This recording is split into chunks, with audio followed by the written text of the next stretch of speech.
What's going on, everybody? Welcome back to Sector for Nerds. Today I'm here to give you guys my list for my top 5 most controversial Star Wars hot takes. I actually got to give a shout out to my guy Orkaz on this one, who actually inspired me with the idea. He put out a video on his channel talking about his 10 most controversial hot takes, and I'm like, you know what? I kind of want to do something similar. But before we begin, make sure to like this video, subscribe to the channel, and share this video with others to help support the channel. Plenty of great content here every single week, you guys. Nothing that you want to miss out on. Make sure you guys are staying tuned, as this fall, I'm actually going to be starting a podcast here on the channel for the first time ever with my friend DJ, where we basically are going to be talking about movies. And of course, we'll be starting out with the original trilogy movies for Star Wars, but we will also branch out into other genres of movies as well. Very much looking forward to that, so make sure you guys are staying tuned to hear more information once we have that all figured out.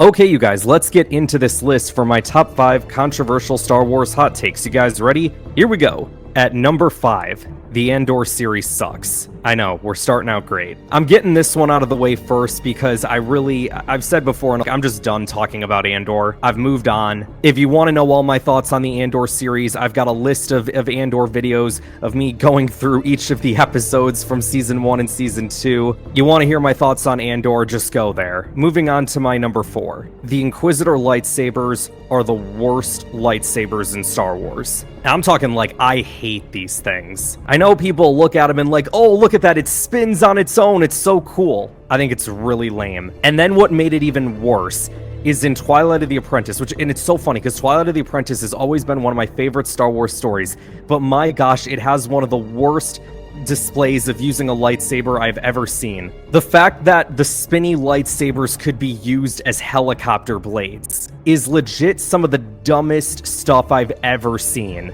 And then when the 8th brother pulled out that freaking thing on the ledge, right, where he's like, okay, I could just easily cut off Ezra's hands right here and now with the lightsaber blade. Instead, I'm gonna turn the saber blade off. I'm gonna bring out this little spinny metal thing for slow, dramatic effect. What was the point? At number 3, The Mandalorian and Grogu have become just as iconic as the original trilogy and prequel trilogy heroes. Y'all gotta hear me out on this one. I'm of the belief that a spot like that is not given, it is earned. They tried to give it to Rey, and in my opinion, and in the opinions of a lot of fans, it didn't work. They tried to make Rey, and are still trying to make Rey, just as iconic as all of these other heroes, and in doing so, in their attempt to doing so, they're making it even worse on themselves. Not many people care about Rey, not many people care about the new trilogy. You look at, obviously, you know, the original trilogy heroes and the journeys that they went through, and over the years, like, they've obviously become more iconic, right?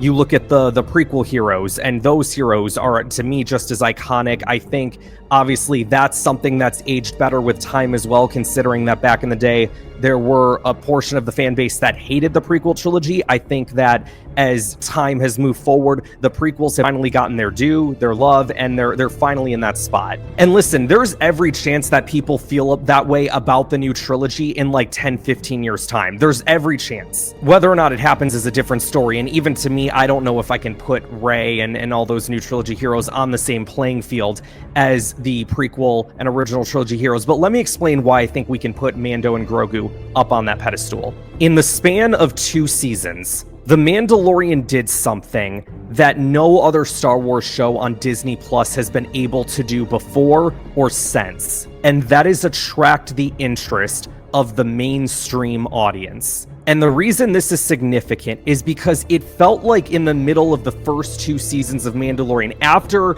the failures that were the sequel trilogy, after the failure that was Solo, especially in my opinion, you know, Solo sucked. Maybe that's another hot take, I don't know. Wasn't on my list, but whatever. Star Wars was on a downward slope.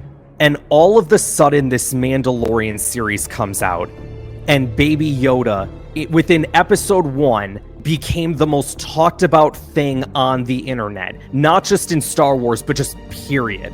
It felt like for a moment in time, people actually believed in Star Wars again, outside of just the hardcore fan base. And then you go into season 2, and season 2 becomes a very high view season of The Mandalorian. Now, I think some of that you can maybe contribute to the pandemic, people being stuck at home, people having nothing to do. So what do? They turn on the Baby Yoda show. There's every chance that that's it, right? But I also think that through that series, and especially through Mandalorian season 2, people started going and watching the Clone Wars. And I think that's how the Clone Wars was able to, I feel like, get a bigger fan base over the 2020s. Because I've said in a couple of videos in the past that I feel like over the past couple of years, Clone Wars has really skyrocketed in popularity when it comes to just not just Star Wars, but just people who like animated series. And I think a contributor to that is The Mandalorian, because you see these characters in there like Bo-Katan and Ahsoka Tano, and it's like, we've heard loose things in the past about these characters from that show called Clone Wars. Maybe I'll go and check this out. Or,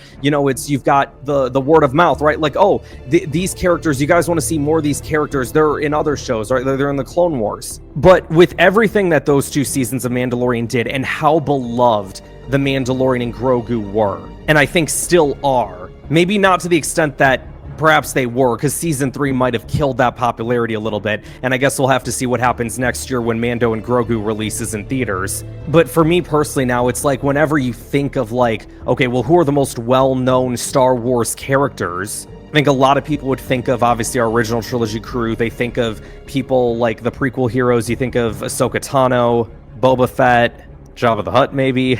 But then there's Mando and Grogu. And I think for what they were able to do within those 2 seasons, I think it's earned. You had time to invest in the characters and the story that they were going on. Instead of the sequel trilogy, it was like, okay, guys, here's our female character. She's strong. She has no flaws. She always wins. Like her. All right, going into my number 2 on my list. Oh, this one I know is going to already spark up some comments. The Fives arc in Clone Wars in Season 6 in the Lost Missions. The one where he finds the inhibitor chip stuff. I don't think it's as good as people make it out to be. I can definitely tackle more of my thoughts on this when I actually get to those episodes in my Clone Wars discussion videos, which you should be checking out every Monday if you aren't already. I think people put this arc up on a pedestal as like one of the best arcs in the entire show, and I don't think it's anywhere close to that. I think it's an okay arc. It kind of felt like the arc was doing a lot of the same things that an arc before that did with Ahsoka Tano, and it just felt like a little Control-C, Control-V. I'm basically saying copy and paste for those who don't understand computers. And then it's like once you get to like the final bit or whatever, it's like, yeah, you're invested in the idea of like Fives uncovering everything and like potentially exposing the Palpatine plot, but then it's also like, well, deep down we also know that that's not going to happen. Don't get me wrong, his death was sad, and I cried when it happened because I love Fives. Fives is a great character. But I don't know, I don't think this arc is as good as people make it out to be. And for my number 1 most controversial Star Wars hot take on my list, I think that Return of the Jedi is better than The Empire Strikes Back. This one depends on who you ask, right? But I know that when I look at the Star Wars fan base and I see like, okay, what are the movies that people like the most? The 2 that always, I feel like, pop into people's heads are either The Empire Strikes Back from the original trilogy or Revenge of the Sith from the prequels. Those are like the 2 most beloved. I'd say for me, like, Revenge of the Sith is first, Return of the Jedi second, and then Empire Strikes Back third. I don't think it's the fact that I dislike The Empire Strikes Back. Again, it's my 3rd favorite Star Wars movie. Of course I love The Empire Strikes Back. But I think I love Return of the Jedi that much more. And I think part of it you can credit to like the more Star Wars stuff they release regarding the character of Anakin Skywalker really makes me like Return of the Jedi that much more. Because it's like every time you see Anakin in these situations, right? Like whether it's with Ahsoka on Malachor, whether it's with Obi-Wan in the Kenobi series, you see these moments where like people try to get through to Anakin, and it's really emotional because it's like they want to see that guy that they all knew that was such this good person come back. No one can get through to him. Not that you think like all these people that were close to him, like, oh, maybe this person can do it, this person can do it. No, they can't. Because the only person that is able to get through to Vader is Luke. Only the love of his son can finally break through into him what he needs to do to fulfill his destiny.